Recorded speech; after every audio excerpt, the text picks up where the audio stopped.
আমরা এই টোটাল ডিলটা আসলে 7 থেকে 10 দিনের মধ্যে ঘটিয়েছি। মানে এইটা আমি বলবো যে এটা মানে আমাদের জন্য আমরা সৌভাগ্যবান বলবো যে এত অল্প সময়ের মধ্যে এই টোটাল সাইনিং পর্যন্ত যাওয়া এটা সো টাফ।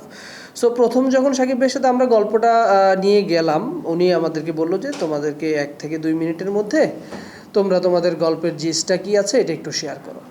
তো আমার রাইটার টিম সহ আমরা বসলাম এবং আমরা ওনাকে গল্পটা শোনাতে থাকলাম। এবং আমার যতটুকু মাথায় আছে যে আমরা প্রায় 1 থেকে 1.5 ঘন্টার মতো আমরা গল্পটা ওনাকে শুনিয়েছি এবং উনি একদম নীরবে শুধু গল্পটা শুনেছে এবং প্রতিটা জিনিস উনি বোঝার চেষ্টা করেছে। এবং আমরা যখন গল্পটা শেষ করলাম তখন তারপরেও প্রায় 30 থেকে 40 মিনিট উনি হচ্ছে এই গল্পের অ্যানালাইসিস করছে। হ্যাঁ, এই সিনে এটা হয়েছে, ওই সিনে এটা হয়েছে। তো আমি অবাক হয়েছি এই জন্য যে উনি প্রত্যেকটা সিন ধরে ধরে উনি বলছে যে এটা এইরকম, এটা এই জায়গাটা ভালো, এই জায়গাটা এই আরেকটু এরকম হলে ভালো হয়। সো আমার কাছে যেটা ভালো লেগেছে যে আসলে একটা মানুষকে আমরা যে মেগাস্টার বলছি, মানে বিষয়টা আসলে অত সহজ না। উনি এতদিনের যে এক্সপেরিয়েন্স এবং উনি একটা গল্পকে কিভাবে ধারণ করে এবং একটা গল্পকে কিভাবে উনি নিজের মধ্যে নেয় এবং নিজেকে ওই জায়গাটায় দেখে, এইটা আমাদেরকে খুবই ইন্সপায়ার্ড করেছে যে উনি মানে গল্পটাকে আসলে এত গুরুত্ব দিয়ে এবং গল্পটাকে উনি এত সুন্দর করে শুনেছে এবং সেই অনুযায়ী উনি সিন টু সিন বলছে।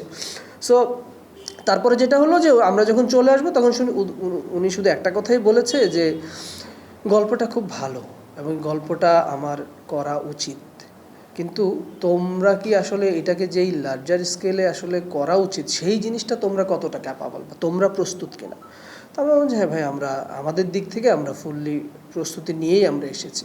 তারপর উনি আমাদেরকে কিছু টাস্ক দিয়েছে যে তোমাদেরকে 7 দিন সময় দিলাম, তোমরা এই জিনিসগুলো একটু করো, আমি তখন বুঝবো যে আসলে তোমরা কতটা ক্যাপাবল।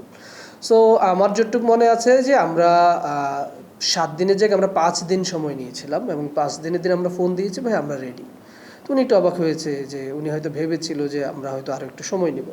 সো 6 দিনের মাথায় আমরা ওনার সাথে বসলাম এবং আমরা যখন প্লেস করলাম যে ভাইয়া এই বিষয়গুলো আমরা এই জায়গায় কথা বলেছি বা এই জিনিসগুলো করেছি, সো উনি ওই জায়গাটায় উনি প্লেসড হলো যে আমরা আসলে যে অপশনগুলো ওনাকে জানিয়েছি বা যে জায়গাগুলো কথা বলেছি উনি যেটা ভেবেছিল আমরা যাচ্ছি তো অনেক বেটার, অনেক মানে অনেকগুলো অপশন ওনাকে আমরা দিতে পেরেছি। সো উনি তখনই বলেছে যে আমি একটু বুঝতে পারছি যে তোমরা অ্যাজ এ টিম হিসাবে ক্যাপাবল এবং তোমরা কাজটা করতে পারবে। সো আমার মনে হয় আমার এই কাজটা করা উচিত এবং আমরা যথারীতি আমরা 2-3 দিনের মধ্যে আমরা সাইনিংটা করে ফেললাম।